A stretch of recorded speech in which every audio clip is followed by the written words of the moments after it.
Sorry, is there a dog barking situation that's happening right now that you can hear? Yes, it's not here. Yeah. It's clearly over It's by not my you. neighbor.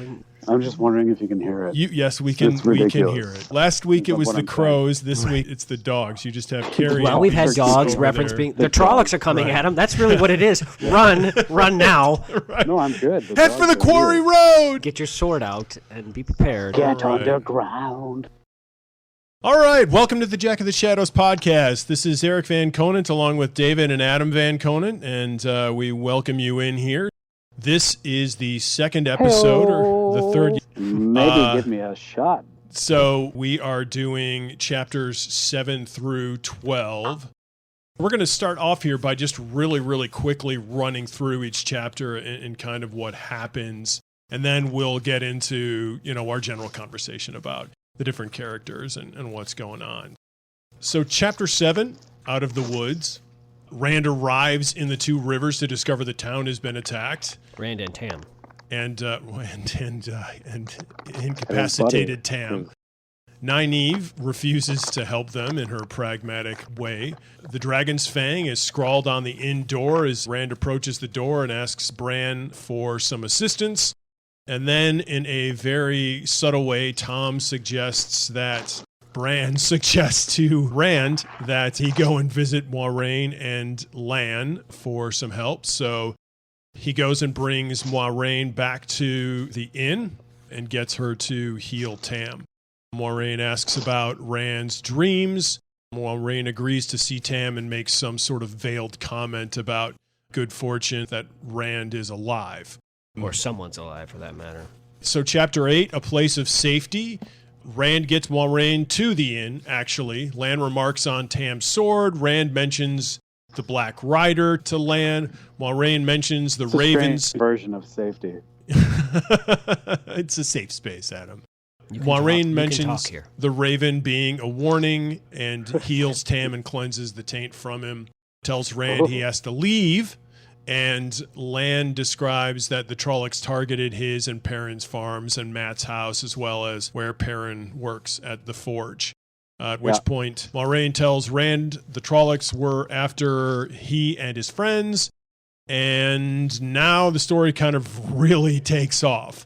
Moiraine suggests they have to leave for Tar Valon that evening, and Rand eventually dozes off in his room. And his father gets healed. Yeah, he specifically chooses to stay in the same room as his dad because he loves his papa.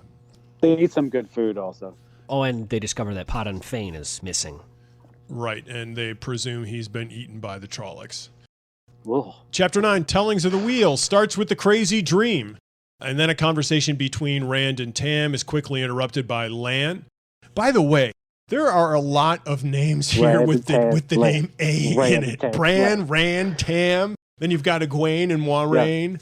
My gosh. So Rand has to leave now and heads out to the front of the inn where Moiraine is faced by an angry mob and narrates the story of Manetheren, and that wraps up Tellings. Yeah, and Rand has his conversation with his dad also. Before he has to leave, right. Yeah.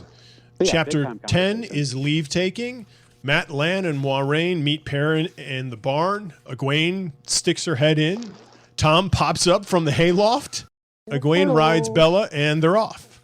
And the chapter ends with the screeching of the Drakkar. Not the screeching of the eels. That's a different book entirely. Or the spritzing of the Drakkar. None of those things are true for the end of this chapter. Which takes us to chapter 11, the road to Terran Ferry. So they race along the Terran Ferry road with Rand in the rear. Bella runs as hard as she can, and Rand worries about Egwene's safety. They pause at Watch Hill for some healing. The Drakkar sends their horses in numerous directions, but they're able to gather them and take off once more in a knot instead of a single file line. Moiraine raises a mist to hide them from the Drakkar. They arrive at Terran Ferry, and Lan awakens Master Hightower. I bet he's never seen a Hightower. Who is that, Matt, who complains that? It's either Matt or Perrin. Really Across the Terran is the final chapter that we end on. They Imagine this: they head across the Terran on the ferry with Hightower and his boys and his band of merry men. The whirlpool destroys the ferry. They hide in a cave, and boom, boom, boom. Moiraine starts teaching Egwene about the One Power, and Egwene apparently has some type of extremely rare ability, innate ability to touch the One Power. And we end there with Rand terrified of what his future wife is about to become. Those are the 6 chapters. We actually end with a map. Is that the end, or is that the beginning of the next chapter? One never knows. You can't really. I think you can't that's really for say the next it's chapter. in between. It is a map of areas unknown. We're first going to kick off with a little game of Who Am I here? I'm going to read you a little riddle, and you two are going to try to figure out. You're going to try to figure. Right, you're Jean Valjean. Let's hope not. You're going to try to figure out who this is. And you two listeners can try to figure out Here's who my this poorly is. written riddle. Here we go. I chill in my castle with a gut and a maul. Draw me no teeth of large serpents, or I'll torch you all. Who am I? With a gut and a what? Maul. Who? So we're trying to guess who this is. Some of these could be metaphors. So we're trying to guess who this person is. Only so many characters to choose from. This could be a person, place, or thing. I'm concerned more about the castle. I'm going with Bran. Bran Alvear. Bing! It is Bran Alvear. There we go. Who else has a maul in this? Bran has a maul. The angry mob is outside of his inn. He comes out with his maul, which he uses for pounding the tent stakes for Beltane. I just actually thought of the fattest person I could think of, and that was Bran Alvear. So he also is probably the largest person in Emma's Field. He's portly. I love the way that he handles the crowd, though, that is trying to burn Moiraine outside the inn. Because he casually comes up with this giant wooden mallet and wonders out loud whether or not they're threatening to burn down his inn. He's like, did someone mention burning my inn? Right. Not only that, I would have rather he started pounding heads with that maul. The most casual about it. Well, he doesn't need to because they take his hint. The most casual about it is Perrin's Master Luhan. Master, whatever you call it, Master. Yeah, Luhan. Mm-hmm. Yeah, he just casually wanders up and flexes his guns. Well, he's not big because he's fat. He's big because he's jacked. It's not funny.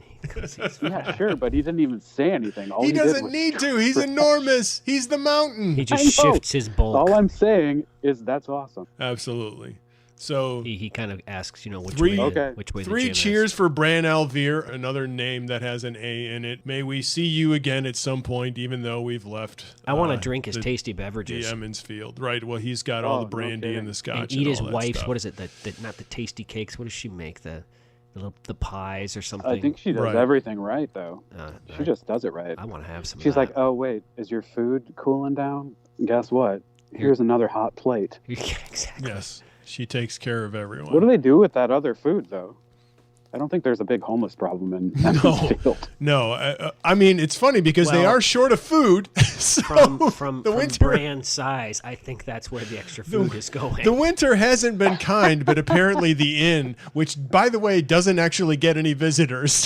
the winters are remarkably mild. Oh, sorry. Here's the rest of the food. Apparently, right. Apparently the inn is well stocked.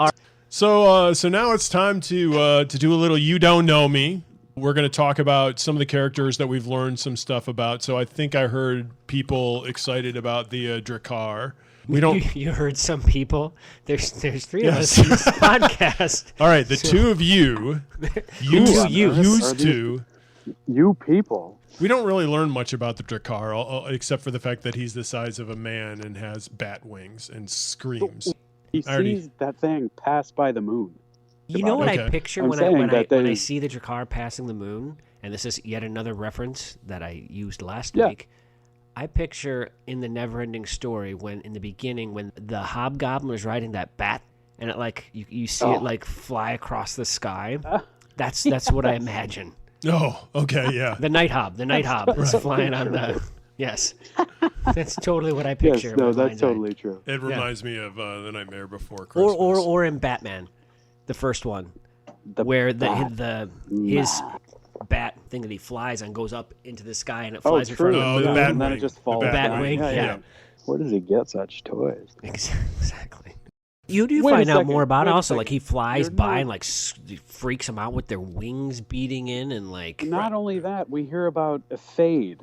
So this thing is mentioned by, like, 5 different names.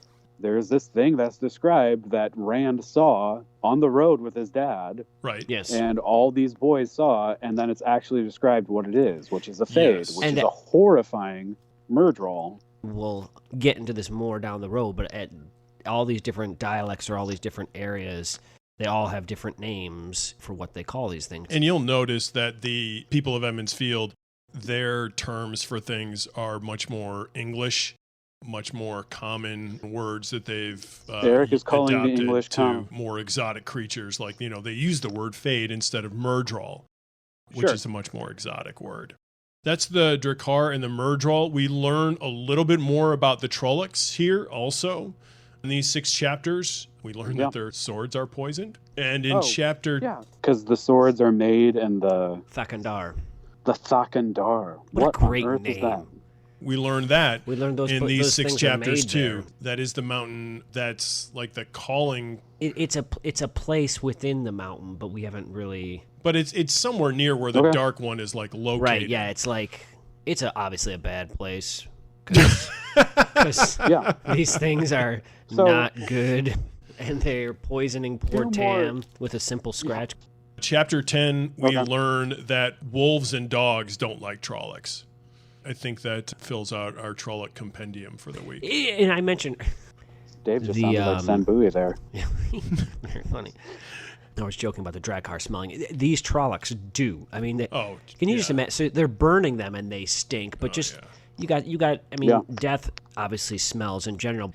These people are much tougher than me. I would have been like swamp decay. Well, then they're talking about having the vinegar on the cloths, on the mask, so they didn't smell it. So maybe I'm not as much of a wuss as I think I am. They were also more conscious of it too. But I just imagine these things are just, and they're huge and they're gross and they just, Yeah, they're giant. They're like 8 feet tall. Yeah, I know. With snouts. I love horns the snouts. Just hairy the description arms of just and having a legs. snout. It looks, and then just hair and strength. But Rand just killed one. And there are a lot of them that came to Emond's Field. Like, that's the other thing. They were coming to get, apparently, 2 or 3 people, but they talk about a fist of them, which apparently is made up of a bunch of different tribes of some kind. So there are, Lan talks about there that. are hundreds that attack the village. And after the attack, Moiraine thinks that there are still a bunch more out there. So they didn't even get attacked by the full force, apparently. And where are these things hiding, by the way? Not only that, Lan's talking about, like, there's different types of, or not, tribes of Trollocs, and there's like, so these guys are not, like you said, they're out and about, but apparently they're organized within, some way. There's some sort of organization to that. For as unintelligent as they are still held together by something. Let's talk a little bit about Tom, because Tom kind of disappears from things for a while and then pops up in the hayloft. He's clearly uncomfortable around Moiraine. Yep. He does not want to be around her. And we learn in chapter 12 that he has some kind of problem with the Red Aja also. Right. Whatever that is. He obviously does not like Aes Sedai. No. And him finding out that she was one, or maybe he suspected, when he first met her. We don't really know. He doesn't really say. Nope. He dips out. Right away. He makes it clear from the get-go that he does not. He doesn't like want to her. be around her, and yet he's willing to hitch his wagon to her trail and hightail it out of Emond's Field. The more interesting, in talking with Tom about Moiraine, he is the one that, as we indicated earlier when you were doing the chapter synopsis, was very reluctant to bring up that Moiraine might be the only one that could help Tam at that point.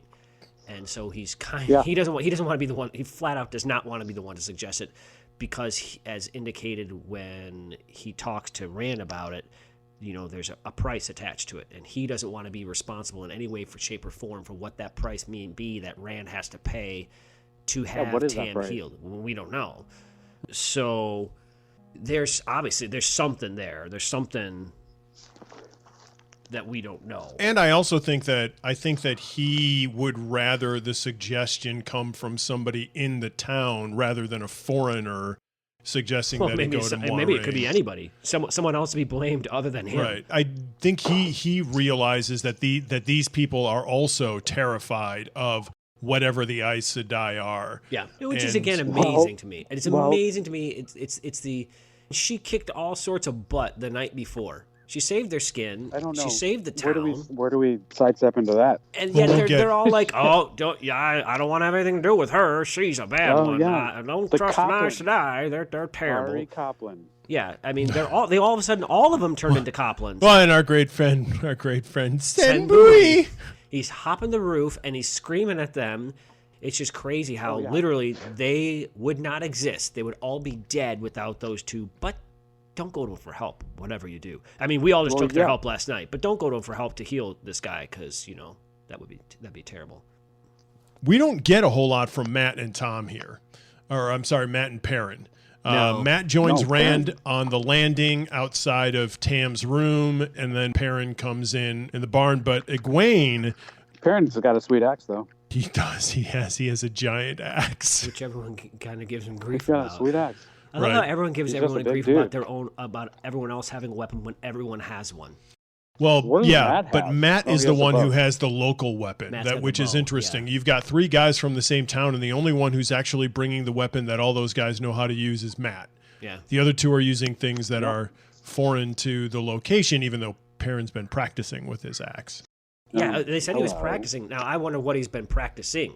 Like exactly. It's like he's been shadow boxing with an axe. It's like we all grow up as boys and we're all dancing around with our swords and our whatevers, and we don't really know what we're doing. So I wonder if that's what he was doing, just kind of prancing about, Lord Fauntleroying it up with his axe. And so he's in the barn. I'm imagining it's more like Flashdance.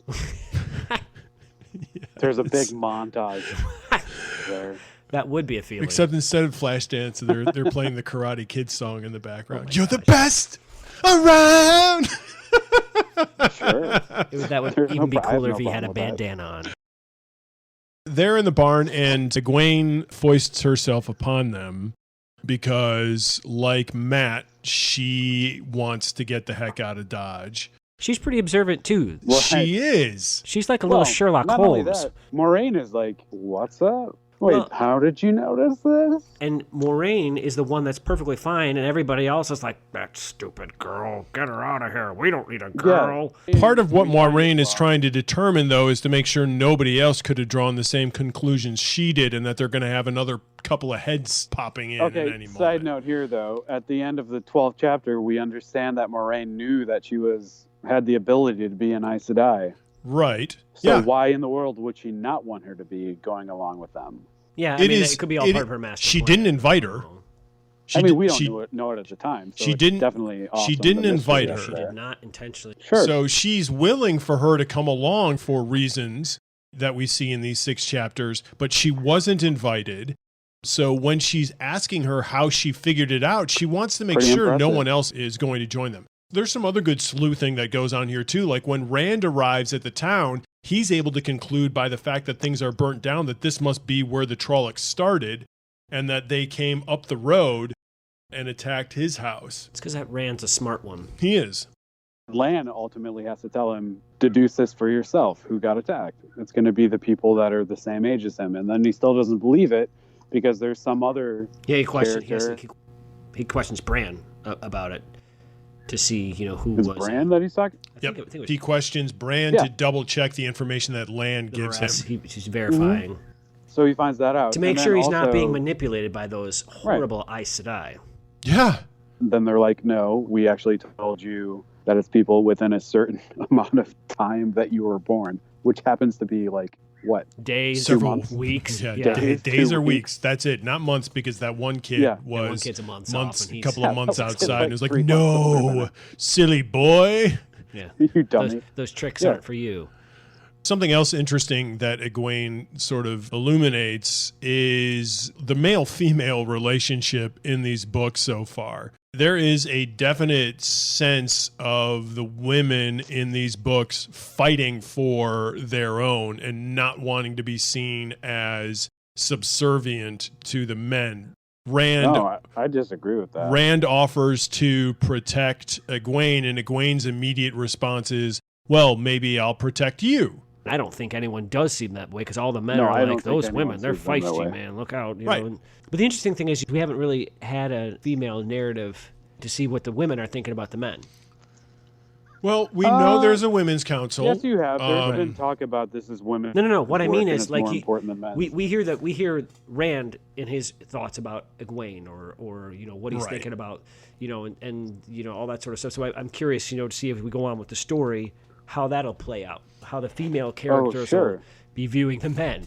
I feel like is Rand doesn't have any clue what to do. Well, he's like a typical 16, 17-year-old kid around a girl, and he's like, I'm just happy to be talking to a girl. I don't know what's going on here.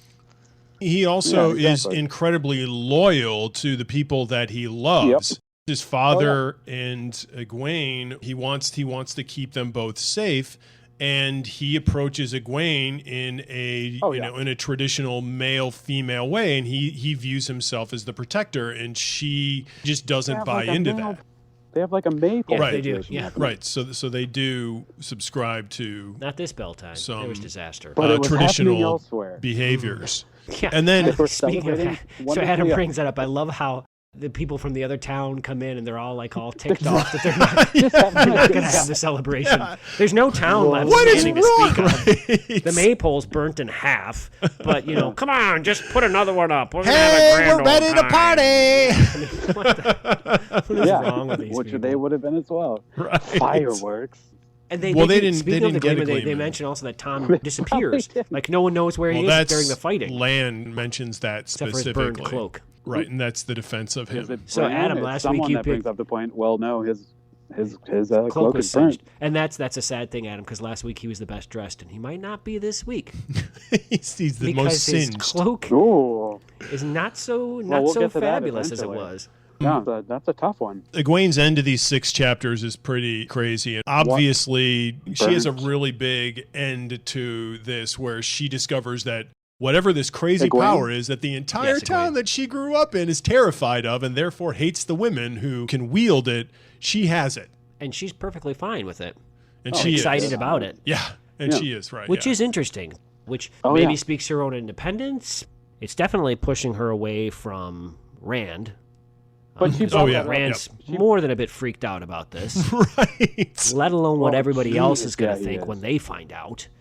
Well, they're all watching. Can we talk about that in a second? The 3 boys are all watching. She brought that up initially right off the bat. She's like, I want to have an adventure. You think I haven't thought about this? And so she's thinking of it as an adventure right off the bat. And she laughs at the fact that Rand brings up the fact that they're going to have Trollocs after them. Right. She's like, Trollocs? Right. Like, yeah. Yeah, those things that invaded our town. For real, these are going to be coming after me. So she actually does think it's an adventure. And I love how we do kind of have an insight because she thinks Rand's full of it. Like she's like, oh yeah, because they're going to be coming after you. You're so important, they're coming after you. She defaults to believing that boys are braggadocious and probably exaggerate the truth when it comes to heroism. I think she does some of her own heroic exaggeration when they're on the road to Terran Ferry, because Rand looks over or looks forward at her a couple of times and is constantly amazed by the fact of how thrilled she is looking. I got to believe that some of that bravery is put on because she realizes that she's bought herself into this thing and now she has to seem like she's loving every minute of it. I don't think so, though. No. I don't know. She was on that horse. She's on the high, man. She's riding that adrenaline high. Now, reality at some given point is going to have to come crashing in where adrenaline's going to die out and reality's going to set in that, that dragcar might bite your head off. To this point, I feel she's very true to what we're finding out about her. What she's saying is she's excited. She's excited to be channeling. She's excited to be on this adventure. It's not tempered by a lot of realism, which could be a little frightening as we go along. If she keeps going that way, Well, right, because she can start taking risks. Can you? Right. She was on that horse, and I understand what you're saying, that she was laughing and she was Bella. She's riding Bella, taking good joy in it. But you do come to understand that she has some sort of power. So maybe she was giving that power to that horse to make her run faster. Who knows? Well, she might have been. Yeah, she might have been experiencing that. Because that's what she has the power. She was able to use the power to make a stone barely flicker. Right.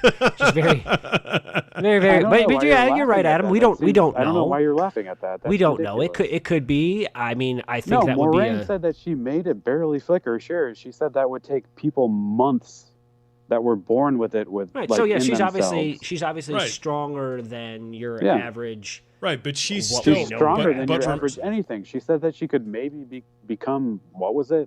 The Amyrlin Seat. The Amyrlin Seat. Yeah, that's not small. It's not small, but that doesn't mean that she's realized any of her power whatsoever, because what we do know is Moiraine also has said she doesn't realize Moiraine has also said that she didn't make the turn, that she hasn't made the change yet. She's actually sort of out in front of her own development with whatever this is. I'll grant you this, Adam. 1,000%. We know so little. We know so little about this power at this point. Maybe I'll grant you that anything can happen because we know so little about it. I mean, I think that given what she says at the end of the chapter about that little flicker and she's discouraged, it would probably lean towards she didn't do a whole lot, but you never know. The last person is the most obvious one to talk about here, and we've talked about Rand a little bit, but we can really kind of dig in here. Clearly, we're going to talk about Bella. We are going to talk about Bella, Rand levels up here big time. We learn a lot about him. We see his sense of action play out a couple of different times here. But Rand is demonstrating some type of ESP. Like he felt the Myrddraal staring at him in the back of the neck. He's the one that notices the drag car. When Bella is running at some crazy pace that she's never run before, he has some weird prickling thing going on his body. He's leveling up. A lot of it is more continuation of the same, I think. We're getting more glimpses of him being observant. Something's going on with him where he's having this crazy dream, especially because Moiraine asks him, have you had any dreams? He's like, what are you talking about, dreams? I'm not worried about dreams. You're doing whatever. And then whammo bammo, all of a sudden he's having this crazy dream. What is all this nonsense going on in this dream? And so he's becoming more and more intriguing to me because what is up with this kid?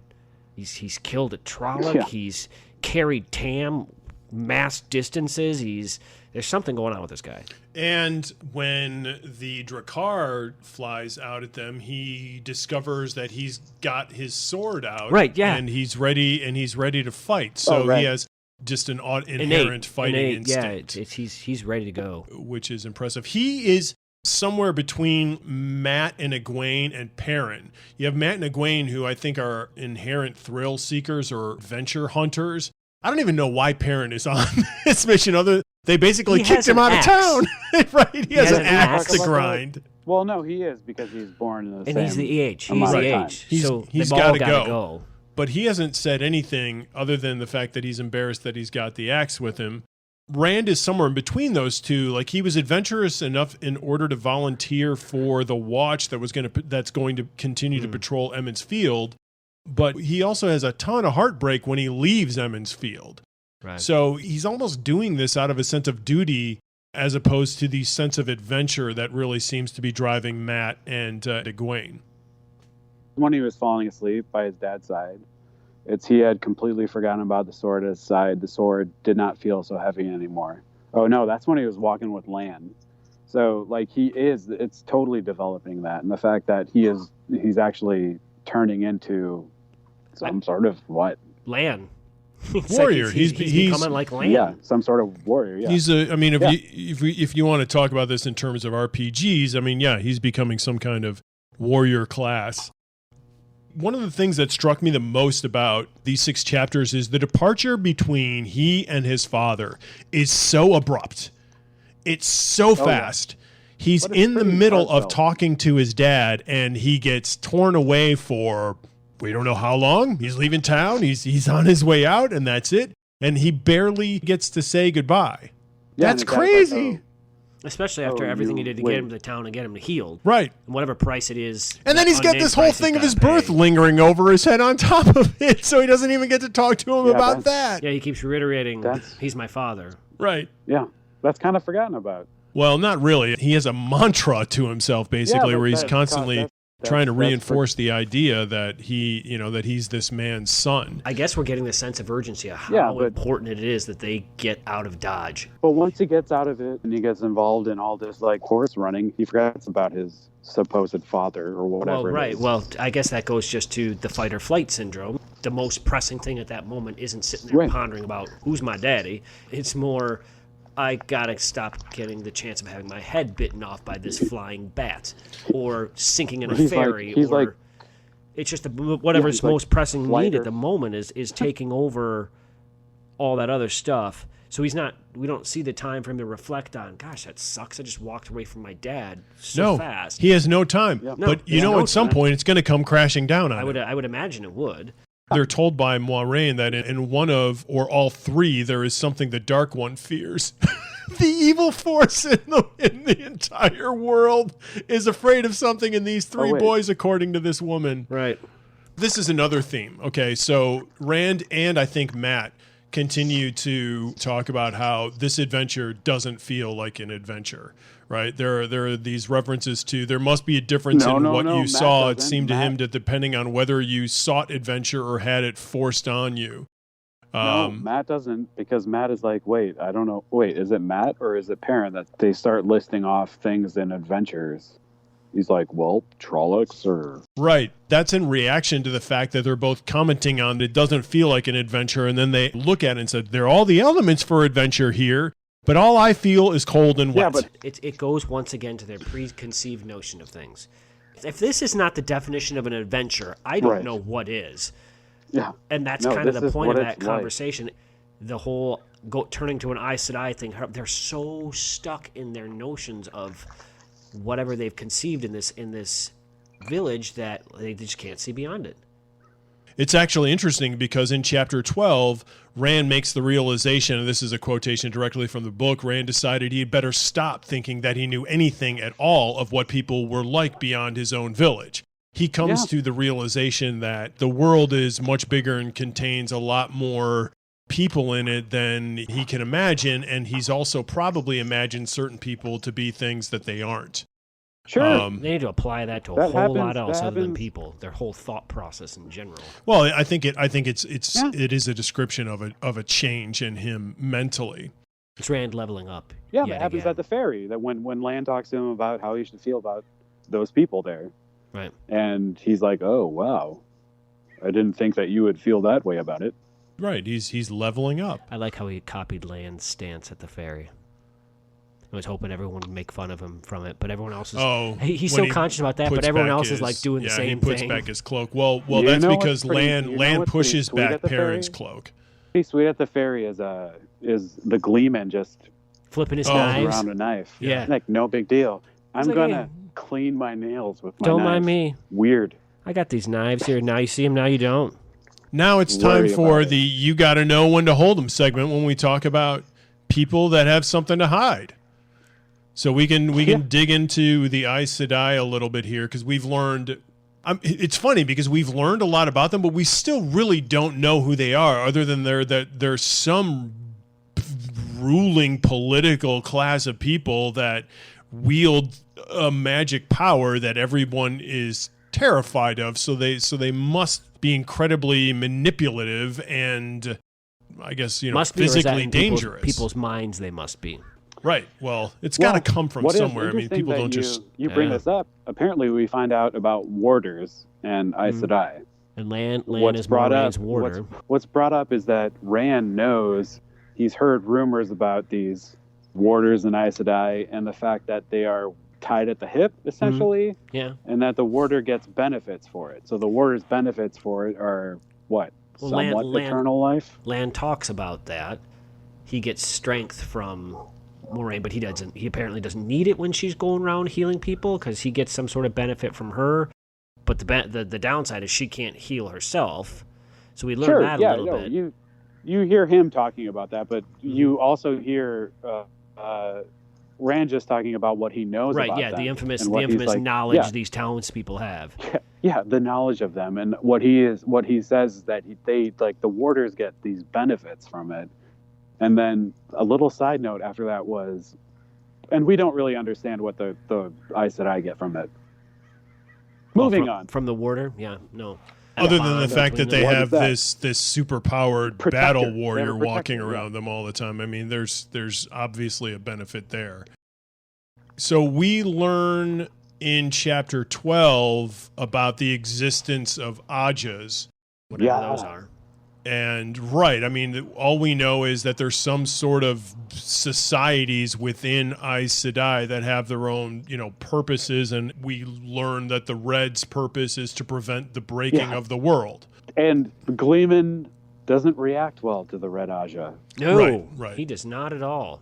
He's got something to hide. Yeah, what's up with him? I don't know. There's clearly something there. He just decided to travel along with them. And he can flip a knife like no one's business. No one's business. He can flip a knife like old Sen Bowie can jump on top of a hot roof. That's what he can do. That gag will never end, by the way. Through the conversation between Moiraine and Egwene, the rhyming sisters. Which conversation are we referring to? The conversation in chapter 12, the most important one. We learn a little bit about Aes Sedai and men who can channel. So we learn that there is the true source and the one power comes from that. And there are two different parts of the one power, a male part, Saidin, and the female part, Saidar. Yeah. And the male part has some sort of oil slick on it created by the Dark One, which it's got Trolloc filth. Makes it tough to handle. And apparently men who handle it go insane, but nobody needs to really worry about that because it barely happens. Rand only knows of 3 instances where we get the sense that there are numerous Aes Sedai walking around. So the frequency of this occurrence of the ability to use the one power in men versus women is obviously far less. So you've got a lot more women. Some women are born with the ability to use it, and other women aren't. And you have these different societies. Egwene apparently is just able to do it. She's leveling up. She's special. Yeah. I think she's leveled up a whole lot. Yeah. Which is really going to drive a wedge between her and the people. She spent all her skill points. Yeah, Rand's not happy with it. She put her skill points into magic. And then obviously Moiraine is sort of our touchstone to the Aes Sedai. That woman's got to have a lot of patience. Why do you say that? First of all, she's got to deal with this entire town who are giving her all sorts of grief. She's got everyone questioning her move. I mean, she probably hears all these things these people are saying about her. I mean, granted, she's probably been doing this for a while. We don't know a ton about her, but she's got to put up with these country bumpkins who I'm sure she knows their prejudices, let's say, towards Aes Sedai. I mean, she heard it certainly from the town. I bet, these people aren't furthest from the truth. And then she just goes out and puts the smack down in this conversation she has where she reminds these people who they are, where they came from, even though they don't necessarily remember it. She's still talking about their history and their lineage, and this speech she gives is like one of my favorite things. She's just so powerful in her presentation, and you mentioned earlier about the weep not for Manetheren type thing. Or weep for Manetheren, I should say. Weep for them. I just love that speech. I love how enough is enough. Like she's gotten past her breaking point, and she just kind of is like, all right, here's what it is. And she just throws the gauntlet down with these bumpkins. In so many instances, I mean, she's taken these people. We don't know what her motivation really is in this, other than trying to get these 3 people away from the Dark One. So far, she's like probably my favorite character. 100%. The speech that she gives is insane. The amount of history that's laid out there. Yeah. I don't know what to think about her yet. I have no idea whether she is a force of good or a force of evil. I feel like she could be leading them into a trap. She could be chaotic neutral. She could be, if we're going RPG terms, she could be. I think right now, you just think of her as neutral, except for the fact that she saved the town, from certain destruction. She saved the town, and she has saved them up to this point. She saved Tam. See, part of the problem is we've got the townspeople's prejudice stuck in our heads. She's Aes Sedai. She must be bad, even though every example we have seen so far, she saved everyone's butts. She saved Tam. She took the boys out of town, which we don't necessarily know at this point what that means. She's taking them to Tar Valon, whatever that is. I just have to go with what I'm being presented to this point. Matt's family doesn't like Tar Valon, apparently. No. None of the Emond's Fielders do. I don't know 100% what to think about her, but everything I've been given so far, I like a lot. But she's also demonstrated a single-minded focus and a willingness to destroy anything that gets in the way of that. Yeah, she did say something about that was a little freaky. I mean, she destroys the ferry because they don't want the Trollocs following them. Yeah, so I get your point. Clearly, she is bent on doing whatever she needs to do for her purposes, which from what we see are good, but they could be bad. We don't really exactly know. She clearly has a purpose, but she's also incredibly clandestine.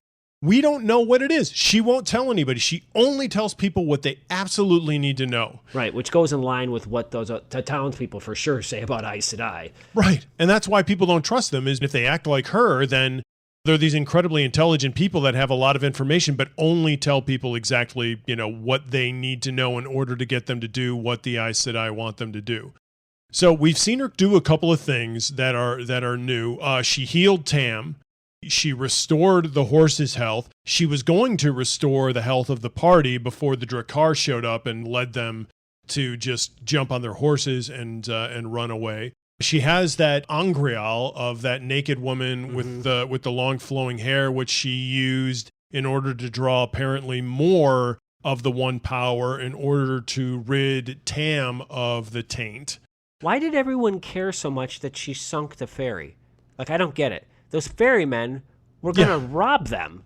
Agreed, but it's still somebody's personal property that she seemed to destroy. But she paid him for it. She did pay him. And she's done she's not maliciously doing this She's done several kindnesses. She is incredibly kind to Rand when Rand is really terrified that he might have blown the whole thing by not mentioning the Myrddraal to them. She mentions, there's no way, even if I had known, that it would have made any difference. So she shows those types of kindnesses, but she's just so close to the vest with everything that it makes me nervous. Which really kind of nicely leads us into our fond farewells here. So we're saying, at least for now, goodbye to Tam and Emond's Field. And we've learned a lot about Emond's Field because of her story of Manetheren. And we've, alluded to it a couple of different times. But obviously, the place that these people live has incredible history to it. Rich and compelling. Yes. And they have this amazing blood, these amazing genes that they carry around with them that are just laying dormant. Right, yeah, exactly. That are just kind of sitting there with nothing happening. But we've got Egwene. Right. We have Egwene and Rand. We don't know with Rand. We don't know with Rand because Rand who knows who Rand is? I don't know who Rand is. But the story of Manetheren is really, really interesting to me because it's so cool. It parallels the prologue in certain ways because you have Lews Therin and you have Eldrine, who level the areas that they're living in and are consumed by the power themselves. Now, the difference is we've learned now, I think, that what Lews Therin did was what led to the Age of Madness, which is the breaking of the world. Moiraine, I think in chapter 11, talks to Rand about the breaking of the world follows the Age of Legends. She makes a quick reference to that. So we're starting to get a little bit of history here. Let me just say how impressive Manetheren is. I mean, they were supposed to hold out for 3 days until help arrived. And they held up for like 6 and 7, and it just... Well, they shouldn't have even been there in the first place. No. They weren't supposed to get there. But they did. And they held on, until they figured out they were betrayed. And then it was like, how disheartening. I mean, we talk about Tolkien. You know, there's like the stand in Helm's Deep. Right, they're waiting, Helm's Deep. You know, they're waiting for help to come. They're waiting for help to come, and it doesn't come, and then they have to take matters into their own hands. It's kind of like what Manetheren had to do, but on an even longer standpoint. These 6 chapters begin and end with Rand entering Emond's Field and Rand departing the 2 rivers. Yeah, not just Emond's Field, but the 2 rivers as a whole. You know, do we even know where the boundaries of that is? Have they discussed that? It sounds like the Perrin is one of the boundaries of Emond's Field. It's the 2 rivers. It sounds like it's the northernmost river. We have that map. We do, but we don't know if that map is for this chapter or next chapter. I don't think it's of Emond's Field. So yeah, I don't think it is either. So we bid a fond farewell to Emond's Field, and we bid a fond farewell to you. We will tackle another 6 chapters next week, so we'll go from chapter 13 through chapter 18. So for now, this is the Van Conant brothers signing off.